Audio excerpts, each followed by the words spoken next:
உடலையும் உயிரையும் முதுமையும் நோயும் மற்ற பிரச்சனைகளும் வராமல் காத்துக் கொள்ளுகின்ற இந்த அறிவியலான காயகல்பயோக அறிவியலையும் அனுபூதியாக அளித்திருக்கின்றார்கள். என்னே பெருங்கருணை, என் ஐயன் பெருங்கருணை, பரமசிவ பரம்பொருளின் பெருங்கருணை.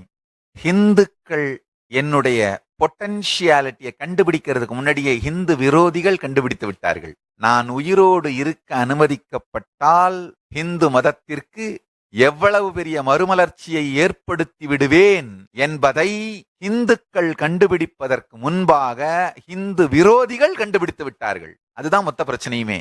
பல பேர் என்கிட்ட கேட்கறது உண்டு, ஏன் சாமி உங்களை சுத்தி இவ்வளோ கான்ட்ரவர்சிஸ், இவ்வளோ கான்ட்ரடிக்ஷன்ஸ், இவ்வளோ கான்ஃபிளிக்ட்ஸ், இவ்வளோ சச்சரவுகள், இவ்வளவு பிரச்சனைகள்? ஒரு ஞானி, ஒரு அவதார புருஷன் சச்சரவுகளுக்கு அப்பாற்பட்டவரா இருக்க வேண்டாமா? நல்லா புரிஞ்சுக்கோங்க.